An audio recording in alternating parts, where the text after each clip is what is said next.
The thoughts, opinions, and general overall shade thrown on High at 9 News are those of the individual speakers and not those of High at 9 News, its audience, or its advertisers. The statements made do not constitute medical, legal, or financial advice, and for advice tailored to your specific situation, please consult with a licensed professional. Welcome to the High at 9 News Hour, where you will hear from cannabis industry experts and professionals from around the country talk about important topics while shining light on global issues and discussing cannabis as it relates to politics, regulation and reform, data and technology, science, research and medicine, family and parenting, art, celebrities and entertainment, fitness, sports, mental health and wellness, and plant-based medicines and entheogenics. Together, we are building a stronger community, fighting the stigma and creating change. With your host, Jason Beck, joined by special industry expert correspondents from around the country, and daily antics brought to you by Cannabis. Coming to you live every Monday through Friday at 9 a.m. Pacific time and high noon on the East Coast. And thank you all for getting high at 9 with us.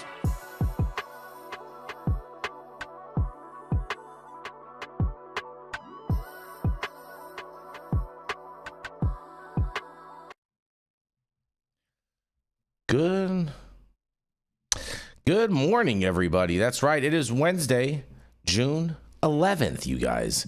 And today is National Forklift Safety Day. Right? Okay. Yeah. Don't drive off the loading dock. I thought we needed to for that. Yeah, I thought the same thing, you guys. I thought the exact same thing, you guys. Stretch. Yes.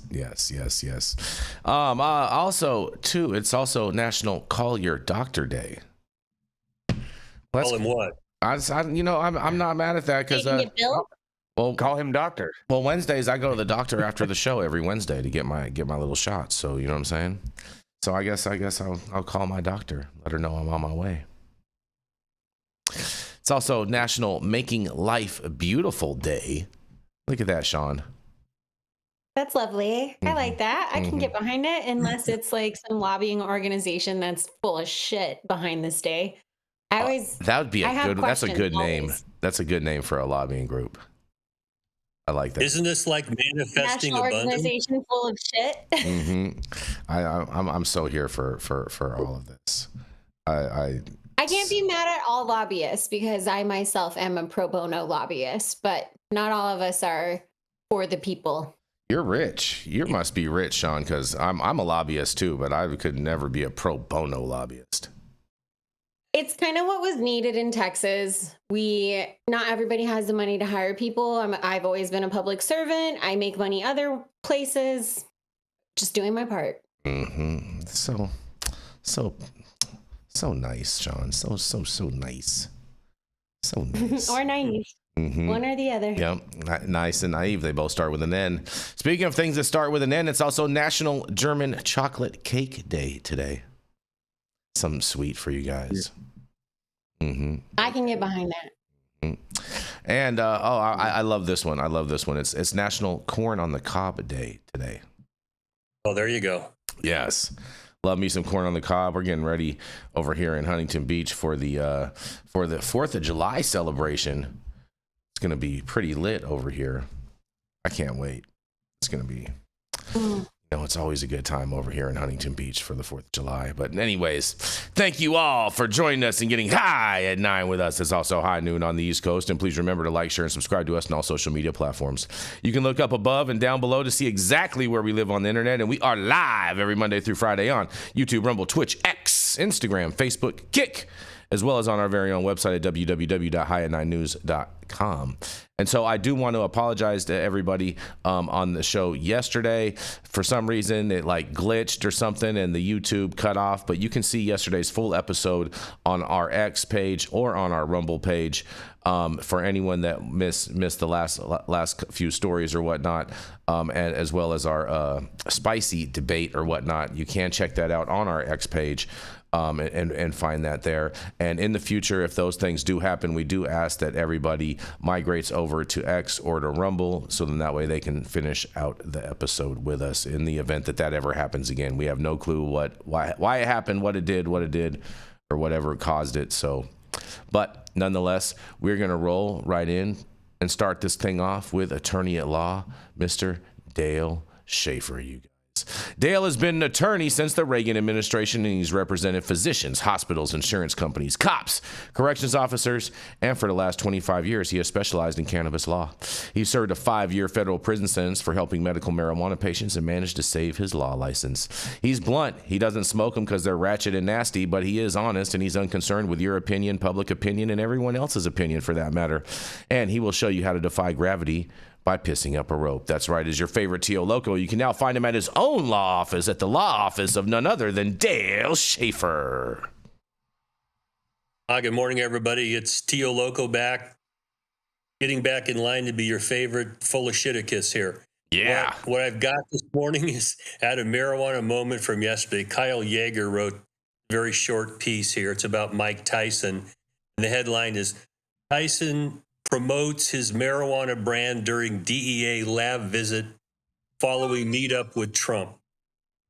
It's got my attention, so I read the article and I thought, oh, Jesus, this poor guy. I mean, I don't know Mike Tyson personally, but it's hard for me to imagine that Donald Trump met Mike Tyson in a UFC fight and they had a meaningful discussion about rescheduling marijuana.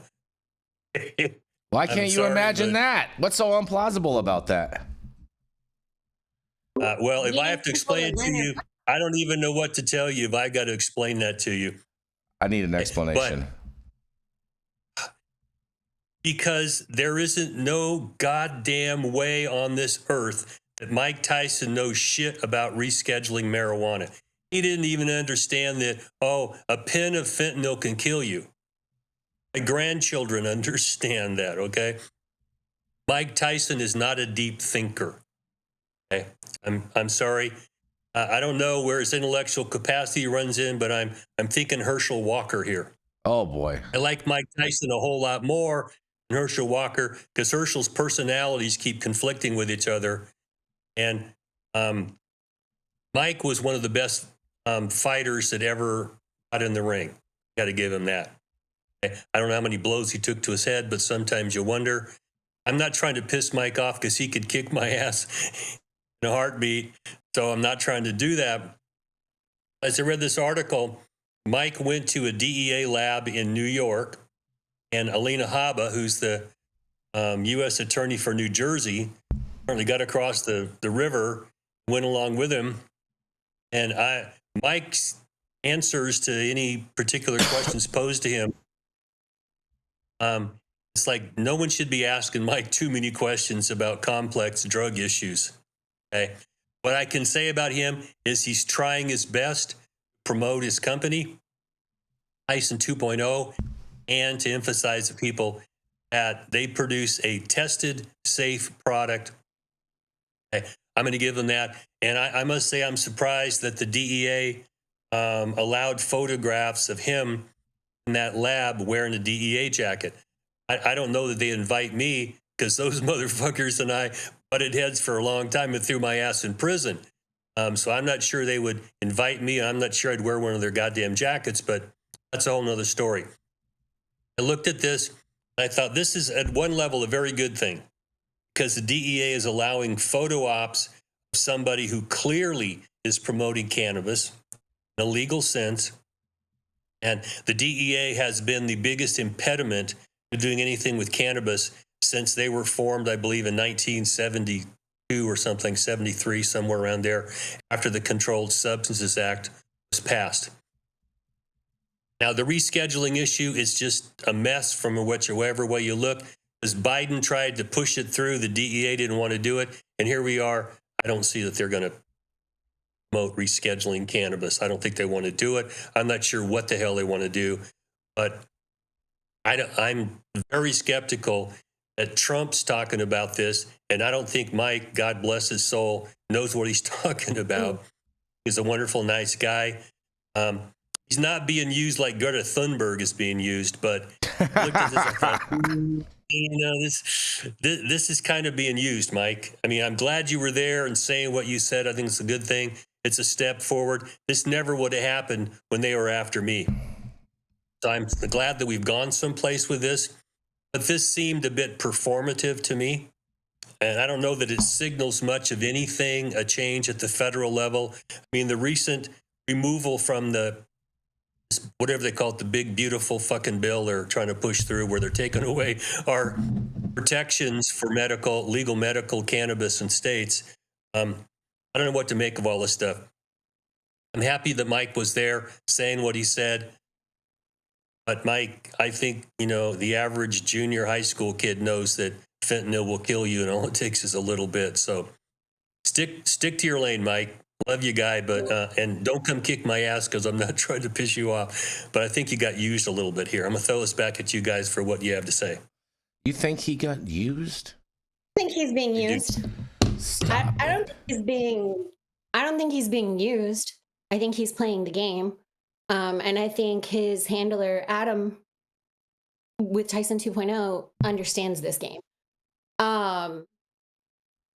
Look, the question on the medical in the big, beautiful bill, and I'll just try to keep it real short. Once you've been fucked, you kind of recognize when you're about to get fucked again. And so what I am seeing is that we're all about to get fucked again. And I'm saying it from Texas. I have PTSD from the ledge, but not really, and not to disqualify anyone who really, or maybe. But listen, I think that they're going to federally reschedule, and they're going to fuck over the entire industry, and they're going to create this bigger medical market. And that's why they're taking away state rights. If you think that they're seeing the headlines that it's an $8 billion industry, and that other people aren't trying to align themselves to make sure they're part of the medical regulatory capture machine, then I feel like you are also naive, as we were speaking earlier to me being a pro bono lobbyist. But what I've seen on the ground is that these moves are calculated. And I believe, I don't want to bring other people into the conversation as far as like making accusations as who's having these conversations. But I know our good friend Kim Rivers has had her conversations at Mar-a-Lago, and now Tyson is having his. And it's like, if you have celebrity or influence, you will be allowed to have conversations, but they won't be real conversations where you're moving the needle. It's just you getting your placeholder with this administration for whatever they have on the docket. And I do believe they recognize this is a multi-billion-dollar industry. They'll let California die. They'll let all the state markets die, and then use that to justify a federal medical market that is controlled. Am I paranoid? Maybe. But I just think the blunt is hitting right.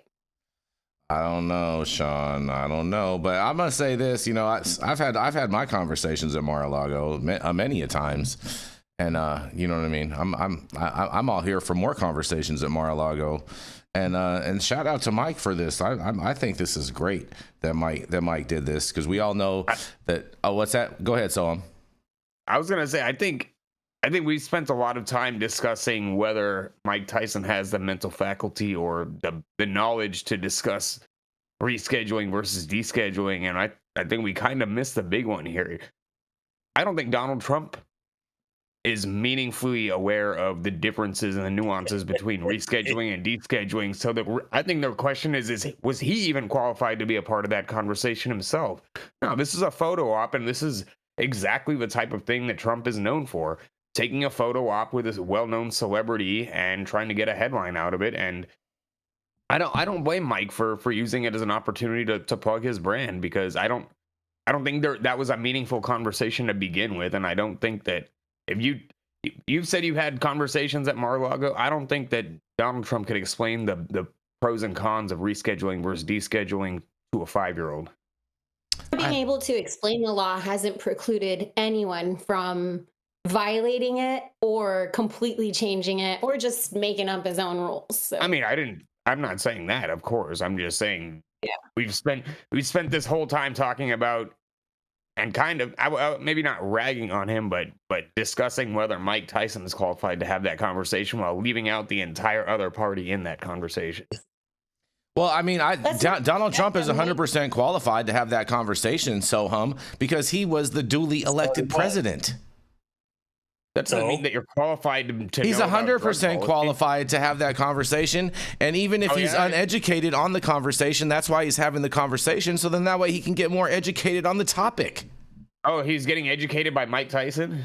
Hey, So, know, like, that what while you're saying? we argue about this, I think that they're staging for federal regulatory capture, guys. no way. 'Cause No we way. on the inside are so busy arguing about who's qualified, who's good enough, who's that, without failing to see who has the power and who is controlling the strings right now. And even if your opinion is that he's not qualified, regardless, he has people who work for him. He will outsource this. Like, it's not like he directly captures markets. He outsources his regulatory capture. And if I was I wouldn't do this because you want to serve the people, right? If you're a public servant. But if I was corrupt and I saw something that had this many dollar signs on it, unlike anything we've seen before, and there was a way for me to capture it before I get out of office or get my friends in the door, then I'm going to suspect that a few politicians who are crooked enough will do it. He has the power, qualified or not. And Mike Tyson, I'm not going to discredit his business acumen. He did the thing with Netflix and boxing, and it didn't work out exactly. Like, the fight was a bit of a disappointment, but the idea on how to revive boxing via live Netflix, these aren't dumb ideas. These are executable plans. That's fair. Yeah, I mean, that worked out exactly how it was supposed to. It was a staged fight the outcome was predetermined, and they both got paid. That's exactly what was meant to happen, and that's exactly what did happen. That's with every fight, though, Sohum. This is staged. And not every fight, but I agree with you overall that there are massive issues in professional boxing and the integrity of the sport, and that's been the case for quite a long time. It was also, though, what had to happen for boxing to become relevant again in mainstream. Hold on. Are you saying Shaun, make boxing great again? I think that is something that Mexico could probably do, but no further comments on that one. How is Mexico going to do that? Point, the president has executive authority, whether it's legal or not. He has that pin, and he could, just send an executive order to reschedule it. No, he can't. Or take it out of the full fucking shit. He can't do that. Has that stopped him from signing executive orders that are all tied up in litigation right now? Like, of course not. That's the thing about his administration is he knows he can break the law until someone challenges it in court. He's not like operating like the rest of us. He's already changed it from his first administration. So on this second go round, if he doesn't have to worry about a campaign again, all bets are But he off. thinks he does. He is going to campaign again. He's going to be our third-time champ. Just wait. Oh, come on, Jason, okay. How can you say that with a straight face? He can't. Look, he literally can't do it with a straight face. Oh man, it's so good, you guys. So You just good. haven't read the Constitution. It's fun. It's fun to watch people that have screamed constitutional originalism for like the past 10 years suddenly decide that constitutional amendments don't matter. Especially when it comes to multiple term presidencies, which is like one of the few rules. But I think if we'll be in a period of war, there is one exception to how you can lawfully stay in a presidency. And you have to be in such a fucking shitstorm in war that you can't lose your commander in chief. I just don't know if they're doing that, but I wouldn't put it past anybody at this stage. Like this whole thing is something we have never seen before. But I know we were way off topic from Mike Tyson. It's like LA's an insurrection right now. There's a square mile where they're doing stupid shit and they should all get arrested. But there's no reason to go around the posse comitatus law way he's doing it. And we'll find out how it all works Tell out. me about this posse That's a whole comitatus other law, subject. Dale. What? Tell me about this posse comitatus law. There was an agreement after the election of 1876 that Rutherford B. Hayes got the presidency if the federal government took all its troops out of the South and ended Reconstruction. And within a year, it passed the posse comitatus law. The federal government cannot send troops into a state unless they're requested by the governor.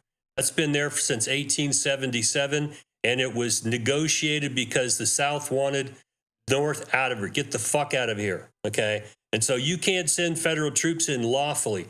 can issue the order, they can move them, but we'll see how this works out because the posse comitatus law seems to be pretty clear.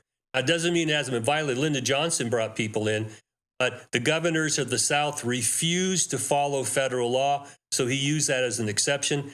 There's no exception like that right now in LA. This is a mountain out of a molehill to do something until the courts stop him. Interesting. I've never heard of that law before. You're seeing resistance. Did you ever in LA, read about the Texas, Smoot-Hawley tariffs either? Okay, there's a lot of things. And just because it happens, I know. I'm here to learn, Dale. I'm here to learn. That's why I wanted to ask about that because I had never heard of it. That's why I wanted to learn about that. Well, I'm here to learn. There's context there, and it's a states' rights thing. Fascinating. And then you have other states like Texas where Governor Abbott is like, let's do it. Let's call in the National Guard. Let's send them here, here, and here, where we just lost local elections. It's not just a states' rights things either. It's a core principle of living in a modern civilian democracy where we don't muddy the waters between civilian and martial law unless there's an emergency and martial law is declared, which I don't think anybody wants to happen. Interesting. There's no evidence it's needed either. Very interesting perspectives, you guys. And on that, we're going to roll into our first commercial, and we're going to be right back.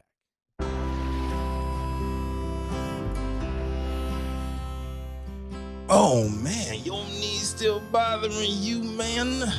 Yeah, I left one, you know? But I'll tell you what, I've been using this new CBD cream, and it works like a miracle. CBDs? I done heard about them CBDs. I was out there on them Twitters the other day, and I heard they get you high as a kite. Well, not this stuff. This stuff is tested. Every batch, all the way through, pharmaceutical grade, and in a GMP certified facility. So you know you're not going to have to worry about flying high. GMP certified? I might have to try some of this out. Where I'm even find this? You go directly to aimhighhemp.com and they will ship it to your door right away. Tested. It's not a name, it's a promise.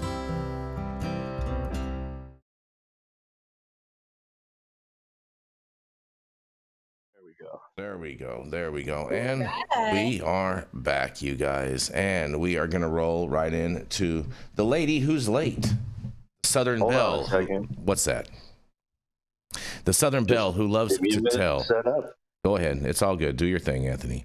So the Southern Belle who loves to tell a thing or two about life, liberty, the pursuit of happiness, and pretty much anything else that she decides to talk about. That's right. It is none other than Miss Jenny Beth Dills. You're on mute, Jenny. Son of a bitch. Sorry I'm late. Good morning. I wish I wouldn't have been late because I would have pointed to the constitutional provisions that allows the commander-in-chief to deploy federal troops to protect federal agents and federal laws. But hey, I'll stay out of that. We missed that part. Fuck it. I guess I'll have to catch it next time. But anyhow, good morning. All right. So back to the federal policies. A GOP-led House Appropriations Committee is calling for a full investigation into President Biden's proposed reclassification of cannabis.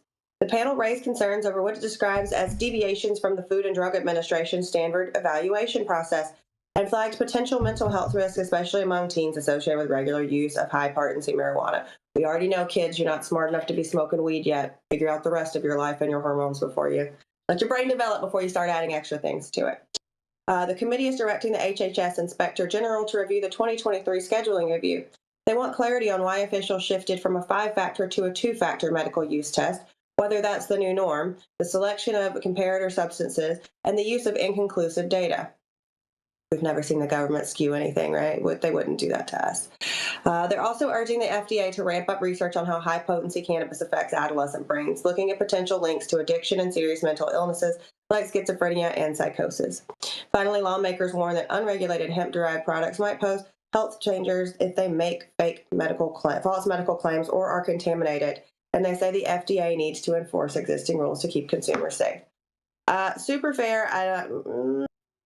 Can we just please throw this whole reclassification thing out? Can we just go push for a deschedule, find something that makes sense, find, some kind of standard. And yes, kids, please, you're not smart enough to smoke weed yet, so don't do it. I love this story, and I hope we have a whole big, beautiful investigation about all of this. Oh, that would be so fun to watch. Man, I'm getting my popcorn ready. And this is exactly why, Shaun, I said that rescheduling is a total sham. It's not going to happen. It's not this regulatory capture thing that you talk about, although that regulatory capture does exist. I'm not trying to say that, but it's not happening through Schedule 3. I don't think he's going to get in on it. You think he'll deschedule? Yeah, he's way more likely to deschedule than he is to do any form of rescheduling. I just don't see that. I think. Well, Shaun, you need to just open your eyes a little bit more, baby. I can't, but I'll try. I just think this is the pot calling the kettle black. This is the same guy that signed the 2018 Farm Bill into law. He basically legalized cannabis through everything, and all of the naysayers want to say, "Oh, he didn't realize that he was creating this." Da da da da. I'm not buying any of that for 1 second. I think that might have been him back in 2018, but I don't think that's 2025 Trump. What do you mean? He's evolved even more. He voted for it and came out for it and voting for it for adult use in Florida as a Florida citizen. Saying that he really liked what they were doing in Florida after medical passage, and then with the rejection of adult use. But he voted for adult use. He voted yes on that as a Florida citizen. Records, like there's things happening behind the scenes, and then they can say, like, we're seeing it with Governor Abbott, where you can say you don't want something, you're for the ideas of the people, and then behind the scenes be cutting deals where that's all bullshit. You know? Hey, Jason, how do you know that Donald Trump voted for that law? How do you know that? Because he came out and said that he did.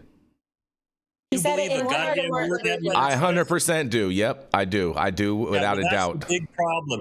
That guy's mendacious from his birth. Couldn't tell the truth, and it was biting him on the ass. And so once they lie to you, now you got to take everything with a grain of salt. So you're willing to buy into that even though he's lied straight to your face? He hasn't lied straight to my face. Well, if we're talking about money and who's getting paid off, I'd love to see when they do investigate this, who Biden was taking money from to go ahead and try to push through Schedule 3, and why was it Big Pharma? Oh, man, I totally Jenny. agree. Like I said, it's pot calling kettle black. So, like, they're all corrupt, and they're just going to keep pointing. Like, every 4 years when we switch, if we don't change things up, every 4 years we can just expect to hear the other side's dirty laundry, even though they both have nasty drawers. You know what I'm saying? Yeah. Well, they need to figure this out, because the people who own this country, and that's not the politicians, it's the one who have the big business interests that lobby Congress to the extent we can't. They are the ones that push things through, and they put money in people's hands. They sponsor shit. I mean, it's corrupt to its core, and neither side can say they're free from this because they're both up to their eyeballs in it. I don't have a problem pulling their pants down, but for God's sakes, fix this shit.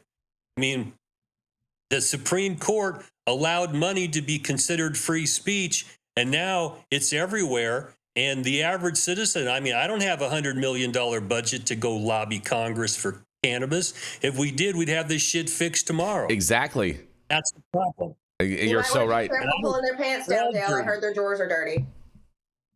Yeah, they're all dirty. Yeah, let's not pull those down. Sohum, what do you got to say about this, Sohum?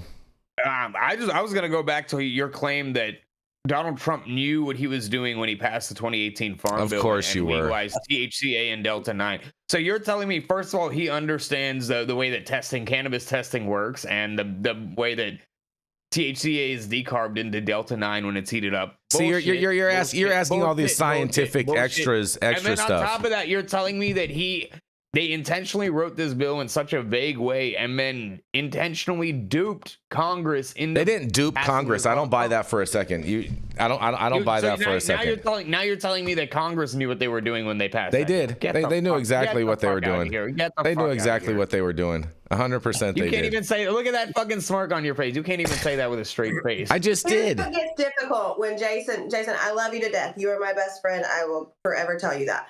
When we try to pivot around and push this whole thing about the 2018 Farm Bill, what you did, instead of us focusing on the fact that Biden pulled some goofy shit and didn't follow any of the requirements for what he tried to do in rescheduling in the last term, You've now pivoted us to a place where Sohum gets to get up in your behind about the fact that Trump didn't understand what he did with the farm bill. It's so fine. I'm used to the story and talk about Biden's shortcomings instead of, you know what I mean? Let's keep our narrative straight. I love you, Jason. Jenny calling out the straw man. Mm-hmm. It doesn't matter on 2018. We're 7 years later and different actions are being taken. And I don't know if you guys have read the writing on the wall, but they are closing whatever you thought it was, loophole or not. No, they're not.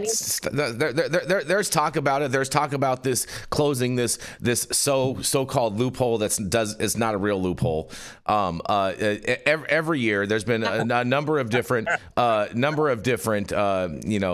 representatives that have introduced language to try to close those free markets off and whatnot. But I just don't see it happening. We'll stay and it's being done at a state level. It's been done. It is being done at a state level. You are 100% right about that, Sohum. It is being done at a state level, but on a federal level, I'm not buying that's ultimately going to happen.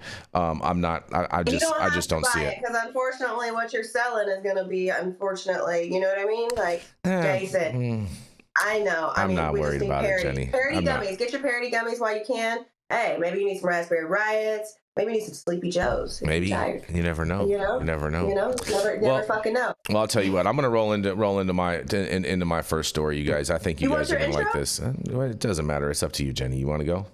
Yeah, buddy. Okay. All right. I'm energized. I got my All right. Come on. Coming up next, the highest Republican in any room that he walks in, you can smell him coming a miles away. My best friend, Jason Beck. There we go. Well, you guys, man, oh man. Minnesota's cannabis tax will be one of the highest in the nation after a 50% hike. Can you believe that, Jenny? Of course. I sure as shit do believe that, Jason. Yeah. You told me. Governor Walz just putting the taxes up on the walls. A bill approved early Tuesday raises the tax on retail marijuana sales from 10% to 15%. It also repeals language requiring the state to share revenue with local governments.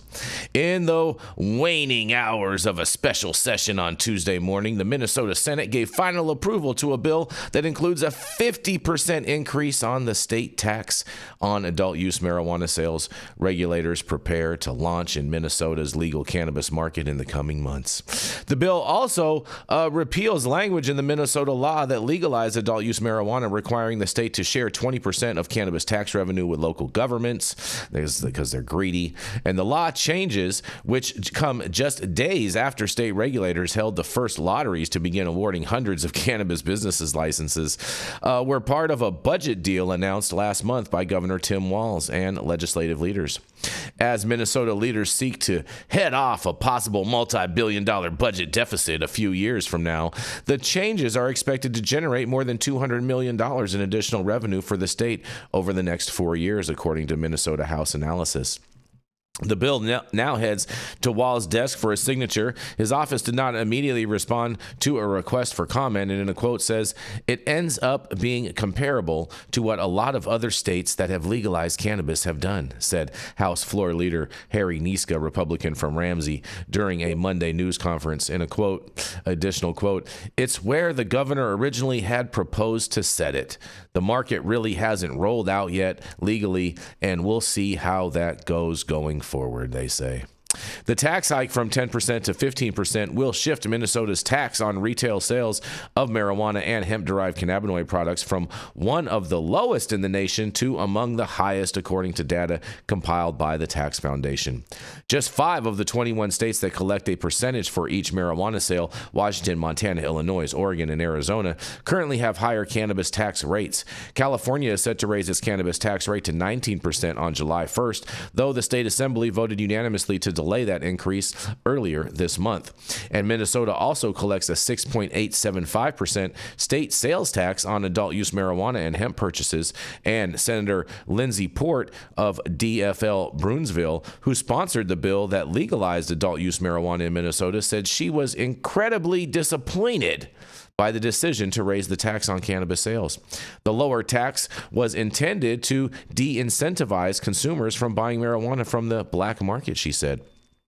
With a quote, "With Minnesota's legal market just starting, I fear the 50% increase in tax will encourage consumers to continue to buy from the illicit market where products are untested and sales to minors are far too common," Port said. This decision has the potential to harm the new legal businesses that are just starting to get up and running, they says. And Lily Fatali, a lobbyist and partner at the Minneapolis-based cannabis consulting firm Blunt Strategies, said Walz and DFL leaders at the Capitol rammed through one of the steepest cannabis tax hikes in the country before a single adult use license has been issued. She agreed that the tax increase is likely to help prop up the illicit marijuana market, and in a quote, "This tax hike isn't just a policy misstep, it actively undermines the viability of the very market the state is trying to stand up," Fatelli said. "It's a gift to the unregulated market and exploitation of the entrepreneurs who are doing everything right." Representatives from the League of Minnesota Cities told lawmakers last month that they opposed repealing the local government cannabis aid, and it was intended to help cover the costs of regulating cannabis businesses, they said. And in a statement on Tuesday, the league said it will now fall to cities to find resources to pay for those expenses. In a quote, "Cities are disappointed to see this aid eliminated just as the market is being set up and will have to rely on their own existing local budgets to fund compliance, safety, and other necessary regulatory work," the statement read. "As the market matures and the impacts to cities become more concrete, we hope to be able to revisit options for local revenue with the state in the future," they say. Glenn Brown, owner of Grow Smoke Shop in Hopkins, which sells a wide array of hemp-derived beverages and edibles, said he is concerned the tax increase could hurt his bottom line, and a quote says, "I think we're going to see a significant decrease in sales," Brown said. "It doesn't really help the small business owners." Well, I couldn't agree more with you guys. I think this is a total mishap by the legislature there in Minnesota, but, you know, it's Governor Walz, so you know he's going to sign this. He's a Democrat. They love to overtax and overregulate, and so we'll see what happens, and I can't wait to hear what you guys have to say about this. Yeah, it's definitely only the Democrats that overtax and overregulate cannabis. It hasn't happened in any Republican state yet ever, right, Jason? No, I'm not even gonna deflect because I grew up split between Minnesota and Texas. So I thought my other home state would get this fucking right, and it boils my blood. It is entirely, he said, this mirrors what other states have done. Yep. Other states like California. Exactly. Which is all the states that are in shambles. Like, you can't deflect on it. You have to own it. Like, it's so upsetting. Shout out to the women at Blunt Strategies. While you were reading the story, I was wondering, like, what do the girls at Blunt think? This is awful. He backdoor fucked everybody in so many different ways. Like, and only for the benefit of the state, and none of the cities, and none of the people, and none of the businesses, and not the customers either. Because when you look at that, the cities are now going to have to bear the burden of the expense of enforcement, but he took their money, like he added in clauses to take their money so that they're not getting it. They're going to have to also add on a city local tax. It's going to add another tax. Exactly. So you're exactly right about that, Sean. You're exactly right about that. All the fact that they pulled that 20% out from the local municipalities. Yeah, they should have left that in there. But hold on, who is he? The governor? Because the governor did not make the changes to the law. He just signed them. Well, he hasn't done it yet. That was the legislators. But if Governor Walz, if this was his idea, though, which they did say in the article that Governor Walz proposed this idea, and he has championed it. It's just like, it's exactly like what happened with SB3 in Texas. But I'm more aggravated because it's like Minnesota's supposed to do better, guys. Why are they supposed to do better? Because we held them in a high esteem for the last few years. I never did. They had gotten their program pretty much right. No. They had considered all of the things to protect small mom and pops, which is like what Minnesota is really all about. And we know what they're about now. This is so fucking, like, we have to start to see that they do not care, and we have to stop rationalizing bad behavior. On both. Well, we should have seen that first of all, one quick point, and I'll do this for Jason's benefit. Thank God the old ball coaching in the White House on Jake's back. Oh, thank God. Whoa. Man, we'd all be so screwed. Anyhow, I mean, I don't think that we should see that they were. First of all, Minnesota, you guys are slipping on your pimping over here. You guys sent 249 emails out to people who won licenses and told them they didn't. So you can't even get your fucking email distribution channels correct. But I don't think that what Minnesota has shown us over the past few years is they prioritize mom and pops. What they've shown us is, hey, we have a real fucking big beer and alcohol industry here. We prioritize big beverage. That's why we're going to let them get the stronghold on cannabis beverages, and we're going to push those through, and we're going to do things like sell them in bars to make sure that before we let mom and pops or anybody else up in this industry that we've been talking about bringing forward in the past few years, we're going to make sure that big beverage has their foothold and has their stamp and has the first starter privileges. Is slightly annoying. There is one good thing, I guess, about this story overall that I'm a little disappointed that the author of it didn't highlight, because they did say that because of these high taxes and whatnot, that it's going to push people to the black market, to the illicit market, whatever you want to call it. It's all the same thing.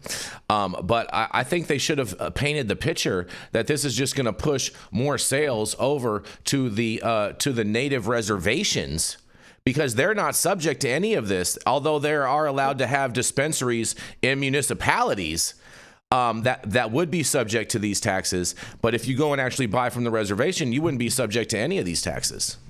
Well, I saw some of the licensees. Obviously, I do a little more than license people. I sell and transfer licenses as well, right? And so the fact that the day that the lottery was over, there's already people offering the first starter Minnesota licenses for sale. Like, one, you jackasses never intended to operate these businesses.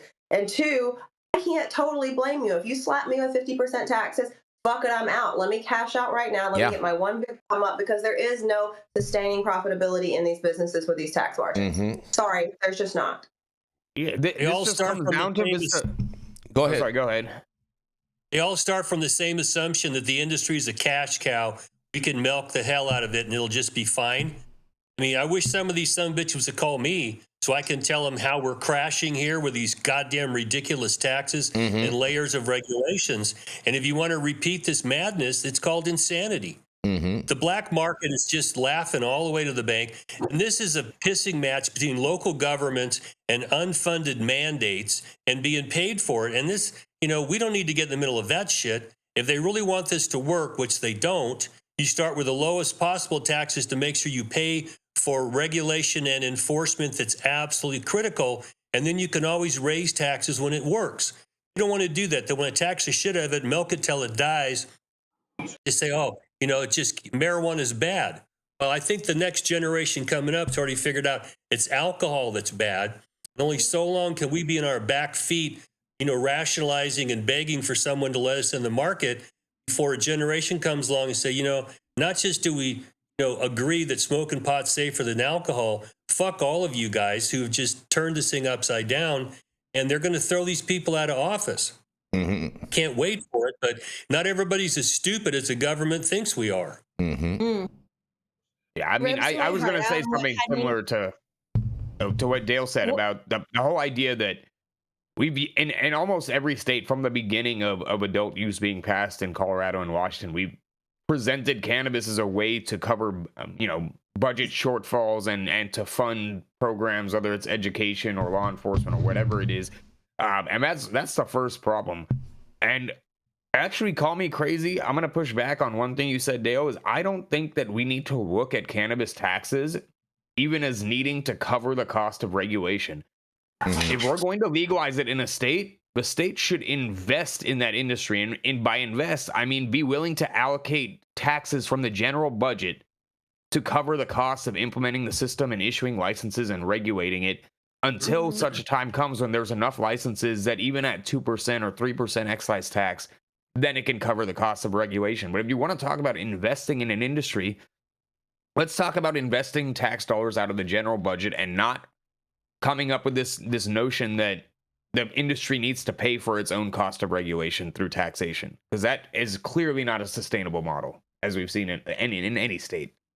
It's like a I agree, but the problem is I'm a pragmatist and a realist, Sohum, and that when there's pissing matches between local governments and the state over who's going to cover my deficit here for overspending, We're just thrown in the middle of it, and they don't like us. They don't want this to work. I mean, look at what they're doing. I don't care what comes out of their mouth. I look at their actions, and they don't like us. They don't trust us. They think we're going to ruin civilization, and they're going to make this as hard as they can. What they fail to acknowledge, with a straight face, is that every time we do this, the black market just laughs. And we can't. You want to bring the black market under control and take away their profit. And by making things prohibited, it just makes it precious and it makes it worth more.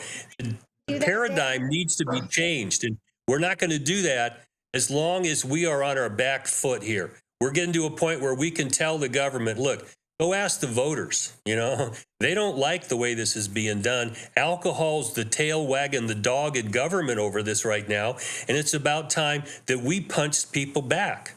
I mean, I'm fucking tired of being on my back foot, apologizing and stepping backwards all the time. Fuck them. They need us. Okay. That's what because the younger voters are like, I ain't buying this shit no more. Stop letting alcohol be the tail wagging the dog here.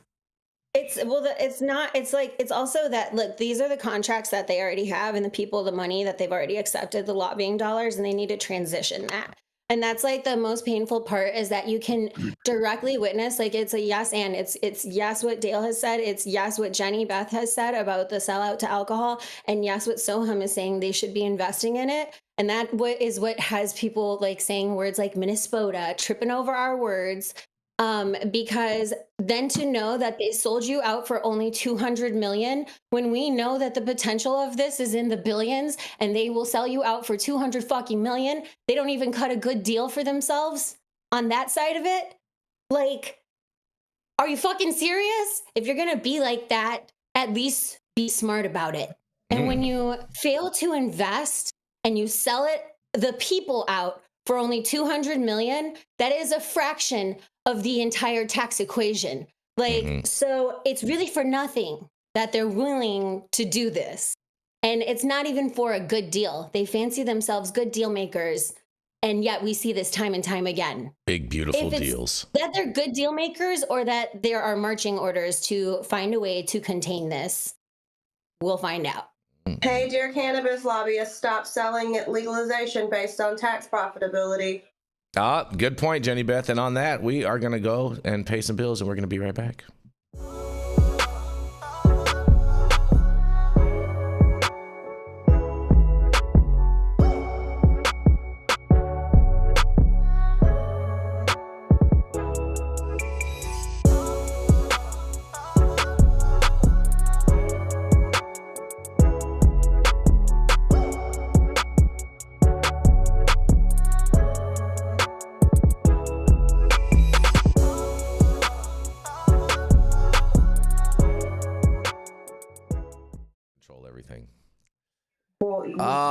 Yes, and we're back. Stop whatever you're doing. Make sure you smash that like button. I know we'll appreciate it. You'll appreciate it, and YouTube will appreciate it.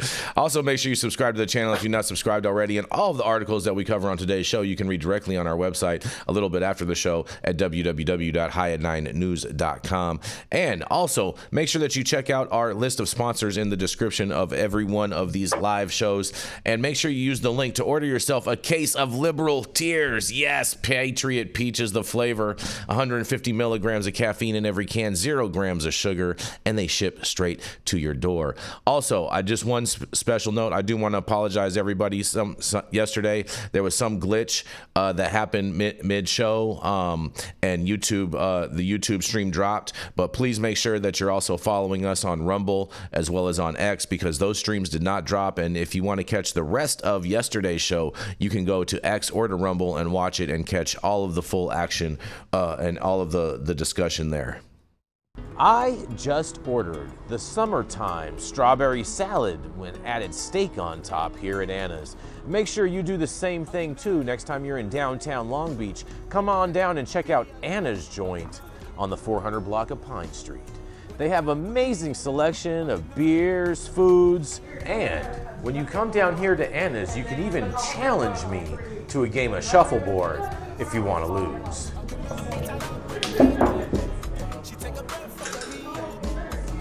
Did you get that? So, next time you're in downtown Long Beach on Pine Avenue, make sure you stop by Anna's Joint on the 400 block. Not only do they have Anna's Joint, this restaurant and bar, but they also have the amazing deli next door. And then next door to that, they have a very exotic flower shop. You may want to stop by and say hi.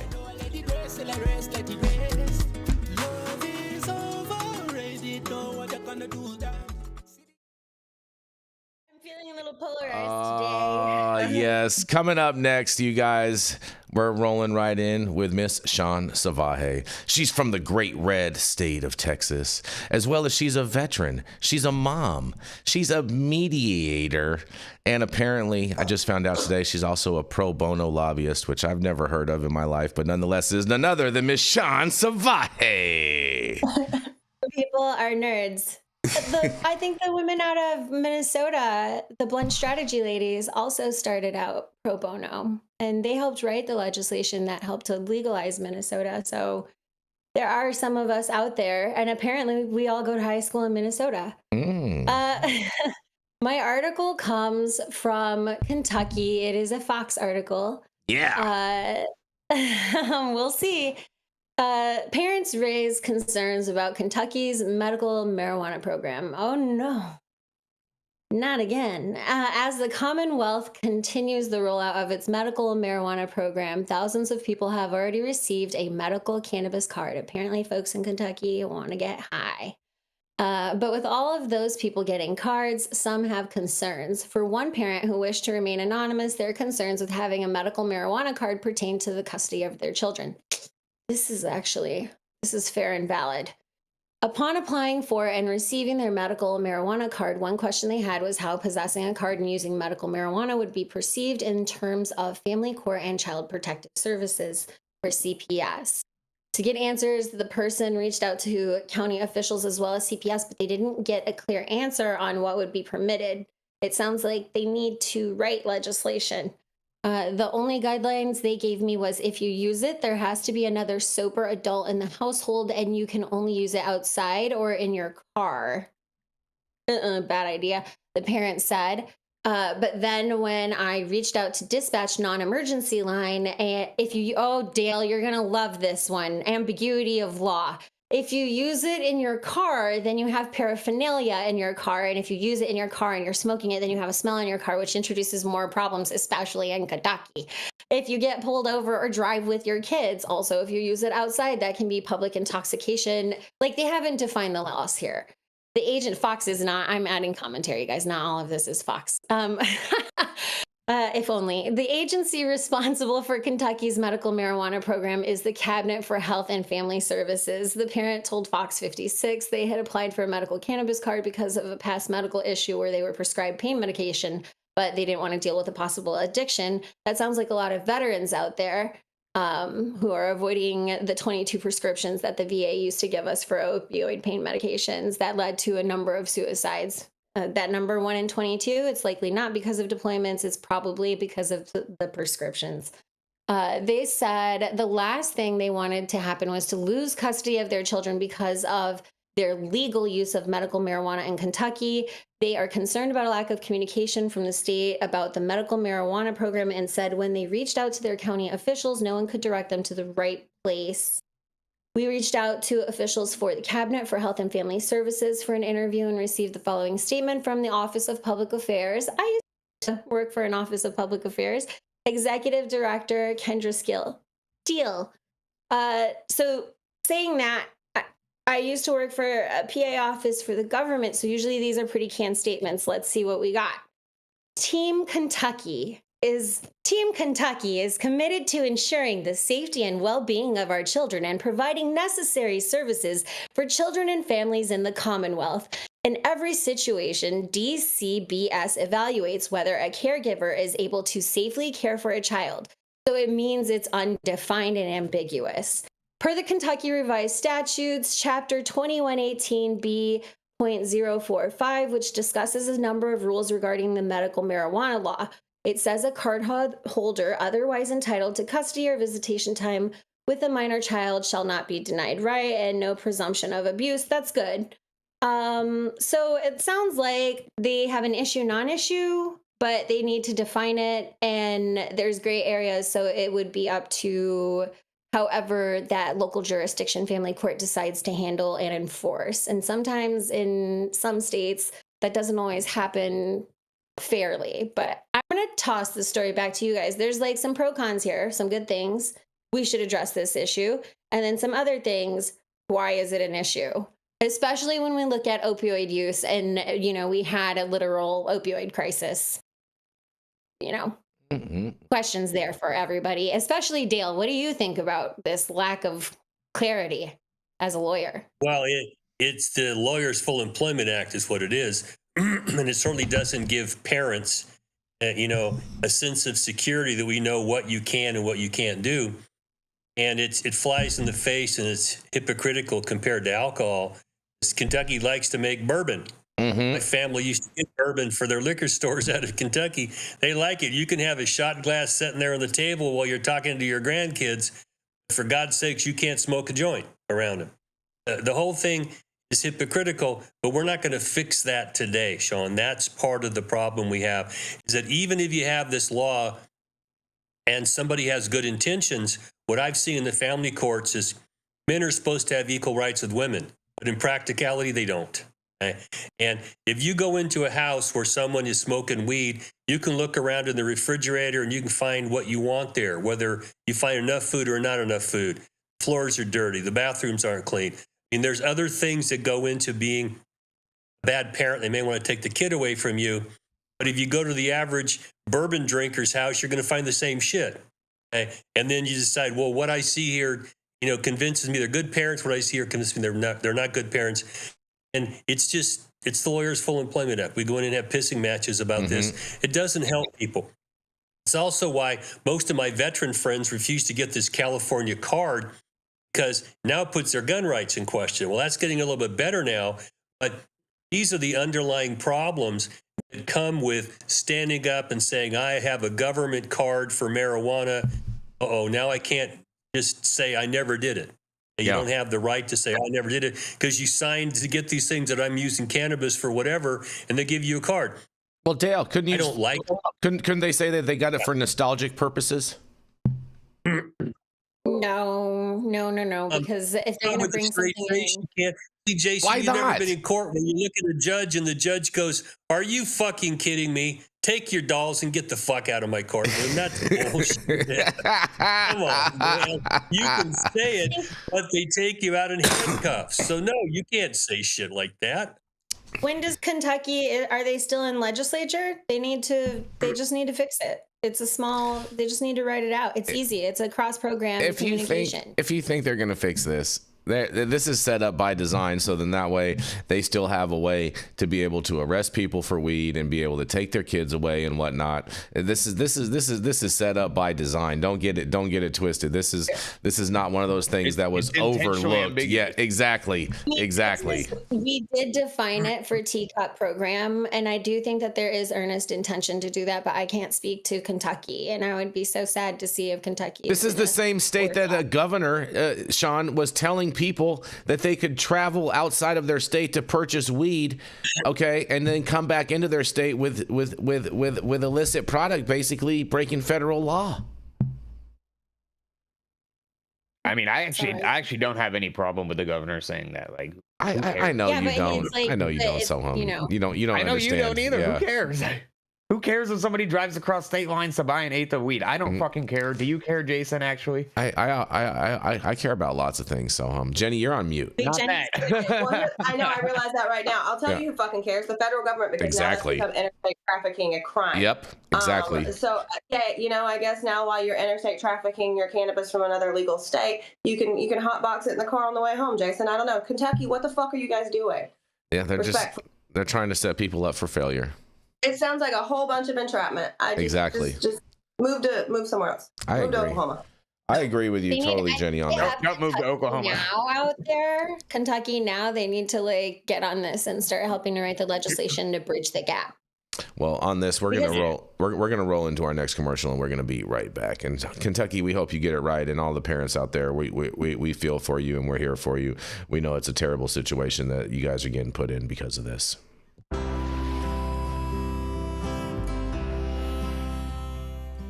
Oh man, your knees still bothering you, man? Yeah, I left one, you know? But I'll tell you what, I've been using this new CBD cream, and it works like a miracle. CBDs? I done heard about them CBDs. I was out there on them Twitters the other day, and I heard they get you high as a kite. Well, not this stuff. This stuff is tested. Every batch, all the way through, pharmaceutical grade, and in a GMP certified facility. So you know you're not going to have to worry about flying high. GMP certified? I might have to try some of this out. Where I'm even find this? You go directly to aimhighhemp.com and they will ship it to your door right away. Tested. It's not a name, it's a promise. Get on the internet or Oh, the computer. and we to are edit. back. And Jenny, you got Sohum next. Oh boy. With over a decade of cannabis technology experience, I believe he had some Minnesota license applications in, so hopefully Sohum won't be privy to 50% taxes anytime soon. From the great state of Texas, Theo's applauding Sohum Shah. Look at that, bro. You got little Thank- barkies, you know what I'm saying? Thank you, Jenny. Yeah. I didn't know your dog's name is Theo. My brother's dog is also Theo. So Yeah, I'm used to hearing that little bark. Fellow here. Yeah, Theo, bite her ass. My dogs are trying to talk back to her. Mm-hmm. But yeah, actually, to your point, Jenny Beth, the group I was working with, we ended up withdrawing a lot of our initial applications. I think we ended up with one that was just one of the people that was a part of our group that lives there now and is from there originally. So we have that one that was approved, but we'll see whether we decide to move forward with operations and build out. But my story today is from just a few states over, from the great, beautiful state of Montana. And this is from the MTFP, that's the Montana Free Press, by Amanda Eggert. Gianforte, who's the Secretary of State there in Montana, vetoes a proposal to... I'm sorry, that's the governor there. Yes, the governor. My mistake. The governor vetoes a proposal to put marijuana tax revenue towards cops and conservation. The Secretary of State will send out a veto override poll, but the bill sponsor Daniel Zolnikoff said he isn't holding his breath for a reversal. Governor Greg Gianforte last week vetoed a bill that would divide revenues generated by adult use marijuana sales between a variety of conservation, law enforcement, addiction treatment, and homelessness support initiatives. In a veto letter dated June 6, Gianforte argued that however well-intentioned Senate Bill 5307 amounts to brazen raid of more than $141 million from the general fund over the next 4 years. Finally, a governor with some fucking common sense. At least on this, I can't speak for the rest of his policy. While putting the state on the hook for local government functions, Senate Bill 537 naturally grows state government at a time when we should be focused on right-sizing government, making it more efficient, more effective, and leaner, Gianforte wrote. Senator Daniel Zolnikoff, a Republican from Billings, told the Montana Free Press he understands Gianforte's reasoning, but is disappointed in the veto of his proposal, which he had dubbed the Cops and Conservation Bill. Zolnikoff also expressed frustration with the 2025 legislature's political dynamics, which he suggested created the need for this bill, placing particular blame on 9 moderate Republicans who voted in concert with Democrats on key issues. The legislature, quote, failed to do its job of prioritizing spending needs, end quote, Zolnikoff said. It's unfortunate that public safety and law enforcement will suffer because 9 Republicans who gave the Democrats a working majority in the Senate spent too much money. But I understand the governor has to make tough decisions as he has to veto his way to a balanced budget, he continued. It's too bad that he chose to veto money going toward law enforcement, rape kits, drug testing, and behavioral health instead of vetoing a $900 million bill that established a trust fund for subsidizing child care and housing, amongst other new government programs. The $900 million proposal Zolnikoff referenced, House Bill 924, sometimes referred to as the Mega Trust Bill, also includes funding for water projects, the state pension system, bridge repairs, and property tax credits for primary residences. It arrived on Gianforte's desk Tuesday, more than a month after the legislature adjourned. Since more than 2/3 of the state lawmakers voted to pass SB 537, the Secretary of State will send out a poll to lawmakers to give them an opportunity to override the veto. In a follow-up conversation with MTFP, Zolnikov said he's not holding his breath for a reversal. Quote, "It's kind of hard to say, no, we need to spend this money when we just overspent. There have to be some pretty active groups to start supporting a veto override, like local law enforcement agencies and whatnot. Unless they show up, I don't see that happening." That was Zolnikov's quote. Last month, Gianforte signed into law House Bill 932, a competing proposal sponsored by Representative Ken Walsh, a Republican from Twin Bridges. HB 932 resembles SB 537 in that it devotes 1/3 of marijuana tax revenues to fund conservation and wildlife habitat programs on private and public land. HB 932 differs in that it funnels most of the remainder into the state's general fund, which supports K-12 education, public health programs, correctional facilities, and other government functions. You can go and read the whole story on our website or at the Montana Free Press. But I mean, a couple points here. I'm happy to see this governor push back on the idea that we need to create all these different funding, initiatives from cannabis tax revenue, because that is a very, very slippery slope, as we've seen, and it does not end up well ever. And quite frankly, I think all the other stuff that they're funding in that bill is more important than giving more money to law enforcement, who I'm sure is not underfunded in any state that I've seen. So I'll kick it back over to the team. This is Sohum from the purple state and the blue city of Austin. It's a red Texas. state. The ATX. It's Austin.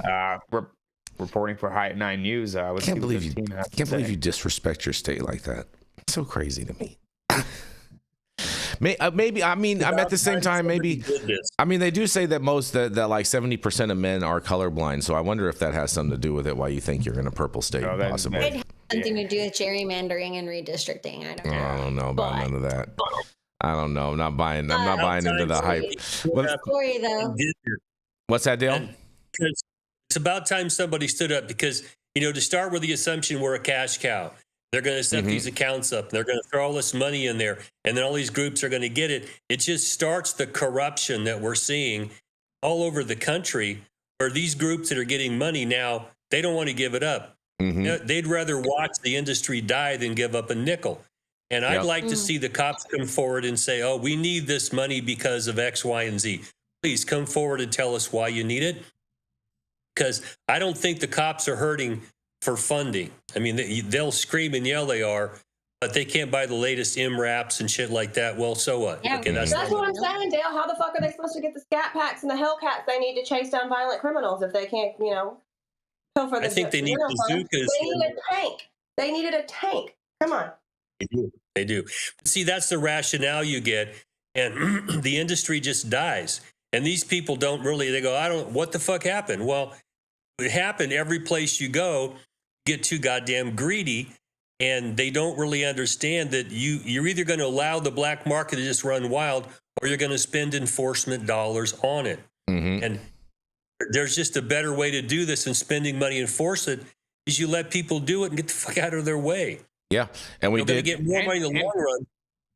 And this is a continuation of a story. We've been covering this. I know Jesse Barney covered this when this was first introduced and put before the and passed the legislature to go to the governor. So we are super happy to report that the governor did decide to veto this bill, because we were definitely in support of that, because it just for all the points that you guys have all outlined, it just doesn't make any sense to be putting more money into all of these different law enforcement departments for the purpose of enforcement, when it absolves. It's really like removing the responsibility of the state legislature and the governor to balance your fucking budget. Sweep all the cannabis tax, put a reasonable tax on cannabis, sweep it all into the general budget, and do your fucking job and balance the budget. That's what you're supposed to do. Exactly. You're not supposed to say this one industry is gonna give us $150 million over the next 2 years for these specific purposes. We're seeing this in cannabis, but it's indicative of a problem overall, and it just begs the question of maybe we need to separate these powers. Maybe we need to start looking at what's functional and what's dysfunctional. It feels like every state has an issue with budget. The nation overall has an issue with budget, and when we're looking at the mindset of oh, this thing is going to make us a ton of money in the future, so let's borrow against it now. It's like a mindset issue that we have in the country. You are right about that, because like anytime that like if you get a judgment from a state or whatnot, all of a sudden, as soon as that judgment hits, the state already equates that into their overall budget, and regardless if it's paid or not, they add that to their budget allocation. And so I agree with you on that, Shaun. They need to get some better accounting practices over there too. It exists at a federal level, and it's a problem that continues to fuel itself. The reason I agree with that. Government can borrow endlessly and continue printing money is because we have a fiat currency. We're not backed by any tangible asset. Our currency is backed by the full might and power of the United States military, and it's mighty and powerful. As long as we continue funding our military, which in my opinion we will overfund our military, then we can continue printing money endlessly and racking up $37 trillion in debt. And I don't know what the solution to that problem is at this point, because it's just going to continue getting bigger and bigger and bigger. Because we're arms dealers, so we got a big. Oh, I'm aware. We got a big. We like the credit card. We put all of our shit on a credit card. But if you try to run the government like most Americans have to, where you got to pay your bills at the end of the month, somebody's got to cut the fucking credit card up. And as soon as you do that, whoever's spending it screams bloody murder. Mm-hmm. And we're seeing here in California, we saw that with the Democrats. They've overspent. But when you try to take away these regulatory agencies and their money and power, they lose their goddamn minds. Mm-hmm. It's not Democrats, Jason. The one big beautiful. It was when we $2.4 trillion when we defunded USAID, the Democrats were going crazy because that was their special interest slush fund right there. Those couple $1 billion was not having an impact. It was not a couple billion. It was a lot more than that. It was a lot more than that. When you give the government lawful power, you will, as a people, it's not red or blue. It's civilization. Roman Empire faced the same thing. When you give the government more power over your life than you intend, it's so hard to wrench it back once you've already done it. They won't give it back, Shaun. Mm-hmm. You got to take it. That's right. That's the problem. I'm with you, Dale. We got to take it back. I'm all the way with that, and that's what we're doing right now. And speaking of which, we're going to roll into our final story of the day today, you guys. This has been fun, but man, I've been trying to end on a happy story, and I don't know if you guys are going to think this is a happy story or not, so we'll leave that up for debate. But Advocacy group says they've been shut out of cannabis policy changes, you guys. Who is benefiting from Vermont's nascent cannabis industry? A bill on the way to Governor Phil Scott makes small tweaks to regulating sales and licenses, but some grassroots cannabis advocates say they've been shut out. Cannabis has ramped up since it was legalized for sale in Vermont 3 years ago, with hundreds of licensed growers and dozens of dispensaries across the state. But a group of advocates representing medical cannabis, racial justice, and small growers say they're being shut out of the marketplace and the state house. In a quote, they say, "This is really about our 5 years of advocacy, including this session, being the most predominant voices in the room, being the most representative coalition out there, and continuing to get nothing," said Graham Ernest Fouchelon. Sorry, it's a French name. I murdered it. My bad. With Rural Vermont, one of several groups comprising the Vermont Cannabis Equity Coalition.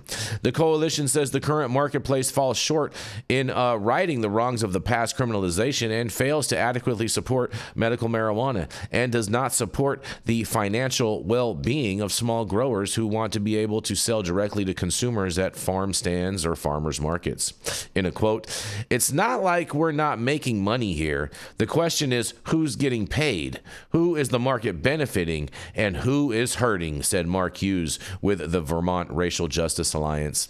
Lawmakers we spoke with disagree that they aren't giving the coalition a fair shake at the state house, and that there's a difference between getting shut out versus not getting what they wanted. James Pepper with the Cannabis Control Board notes that the legal market is young, and while more changes may be needed, they can be hard to obtain politically. In a quote, "When you start advocating policy initiatives that break that compromise, you start losing the coalition that's willing to push it through, and that's what we saw this year," he said. The bill that did reach the governor's desk clarifies cannabis forfeitures and sets new rules for hemp, among other changes. And he has until Thursday, that's tomorrow, to act on it, you guys. Well, it sounds like there's some disgruntled advocates going on in Vermont that feel that their voices aren't being heard, even though they're saying that they're the loudest voice in the room. And it sounds like they're cutting hairs between their own advocates, and that's why they're not getting anything done according to the state. And I can't wait to hear what you guys have to say about this. It sounds like a classic tale of cannabis legislature lobbying to me. Yeah, they're not getting what they want, so they're going to have a fit about it. Exactly. And for those of us that pay attention to this issue, it's an important issue.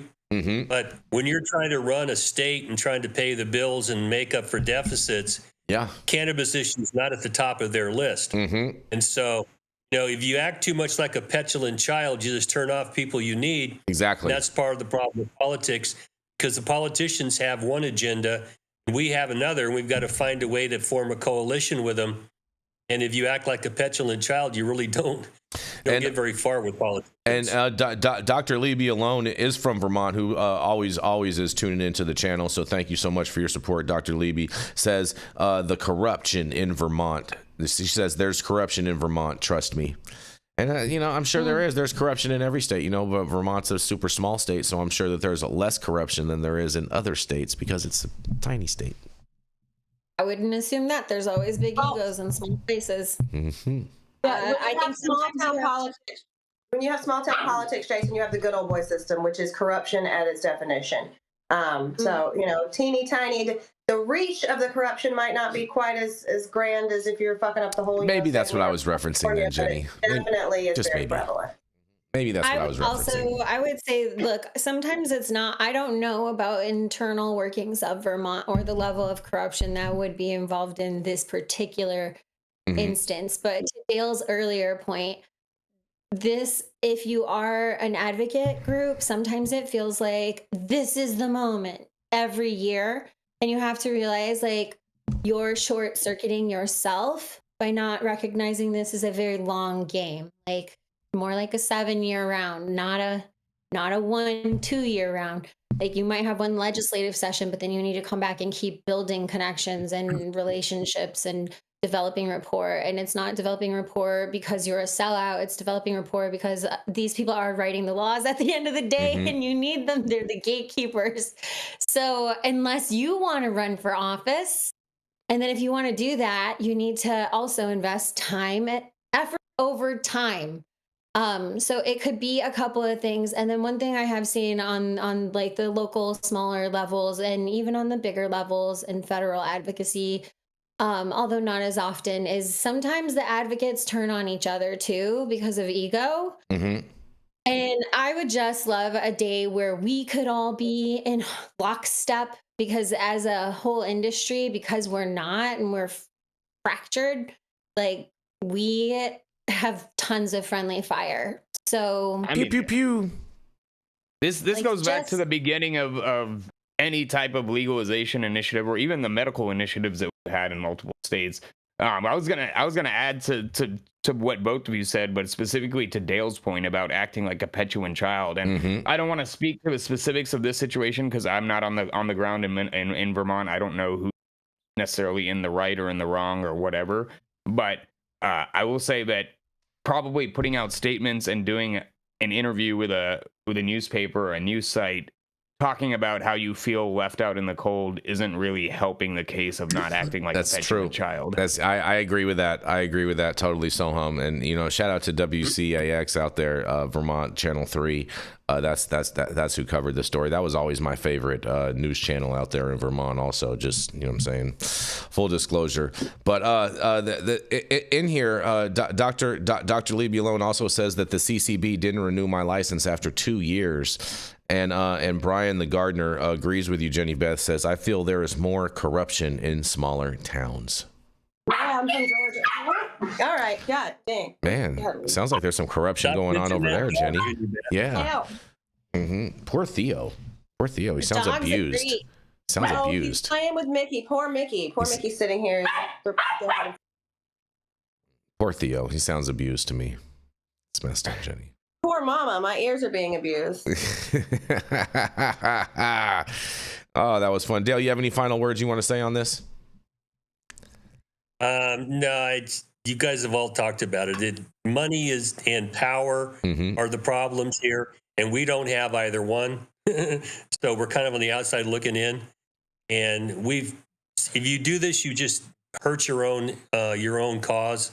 Because we're forming circular firing squads. And if I'm a legislator and I'm trying to manage a whole bunch of things, I've got somebody that says, hey, I tried to work with you. And they go, yeah, you're locking me out. It's like, yeah, then fuck you. Don't call me again. That's the real life you have to deal with in politics. You got to form coalitions. And sometimes you got to give up some of what you want to get what you need. Yep.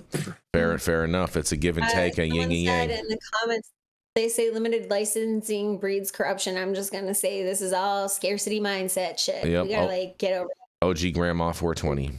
And on that, thank you all for joining us and getting high at 9 with us every Monday through Friday at 9 a.m. Pacific and high noon on the East Coast. Big shout out to our audience and supporters for tuning in daily and listening to the insanity that is the developing cannabis industry. Huge thank you to Aim High Hemp Distribution, Tested, and Catalyst for helping us keep the lights on over here. And thank you to our correspondents for being absolutely amazing. Thank you to Cannabis Sativa L for giving us a reason to do this every day. And thank you to CloudMedia.Partners Anthony out there in the metaverse. And thank you all for tuning in and getting high at 9 with us. We are America's #1 daily cannabis news show. And we're off, you guys.